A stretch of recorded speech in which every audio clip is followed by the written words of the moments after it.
세계무역기구 WTO가 출범한 이래 20년 넘게 유지되어 온 한국의 개발도상국 지위를 한국 정부 스스로 포기하기로 했습니다. 언뜻 보면 국력 신장의 결과로 기분 좋게 여길 수도 있지만 실질적으로 피해가 발생하는 매우 어려운 문제입니다.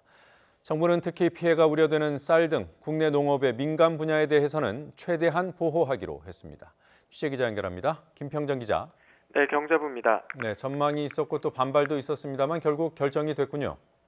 네, 정부가 세계무역기구 WTO에서 농업과 기후변화 분야에서 유지해왔던 개발도상국 지위를 포기하기로 결정했습니다. 정부는 홍남기 경제부총리 주재로 오늘 대외경제장관 회의를 열고 앞으로 협상 때 개도국 특혜를 주장하지 않기로 했습니다. 이에 따라 지난 1996년 이후 개도국 지위를 유지하면서 농업 분야에서 받아온 관세와 보조금 특혜를 앞으로 다른 나라와 협상할 때는 적용받을 수 없습니다. 다만 정부는 쌀 같은 민감한 분야는 최대한 보호할 수 있도록 협상할 권리를 행사한다는 방침이라고 밝혔습니다.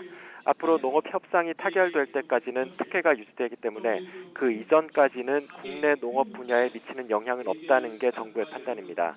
또 WTO에서 보조금 제재를 받지 않는 공익형 직불제를 내년부터 도입하는 등 내년 농업 예산을 최근 10년 동안 가장 크게 확대한 15조 3천억 원으로 편성했다고도 밝혔습니다. 정부가 개도국 지위를 포기한 배경이 궁금한데요. 왜 포기 결정을 했을까요?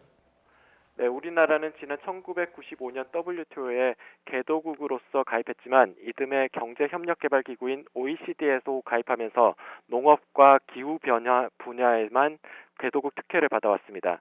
그러나 지난해 기준으로 우리나라 수출액이 세계 4위, 국민 총소득은 세계 10위를 기록하면서 이런 특혜를 받는 게 경제 위상과 동떨어진다는 지적이 국제사회에서 꾸준히 제기되어 왔습니다.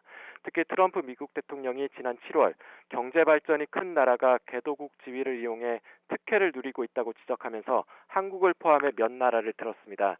또 WTO가 실질적 진전을 이뤄내지 못하면 미국 차원에서 개도국 대우를 일방적으로 중단하겠다고 밝히면서 문제가 불거진 겁니다. 이런 이유로 우리나라에 앞서 타이완과 싱가포르, 아랍에미리트, 브라질이 개도국 지위를 포기했습니다. 앞으로 당분간 농업 협상에 큰 변화가 없을 것이라는 분석도 정부가 개도국 지위 포기를 결정하는 데 한몫했습니다. 한국이 받아온 농업 분야 혜택을 없애려면 다자간 협상 타결이 먼저 이뤄져야 하는데 도하 개발 아젠다 협상이 유명무실해진 2008년 이후에는 이 협상이 재개될 가능성은 희박하다고 본 겁니다.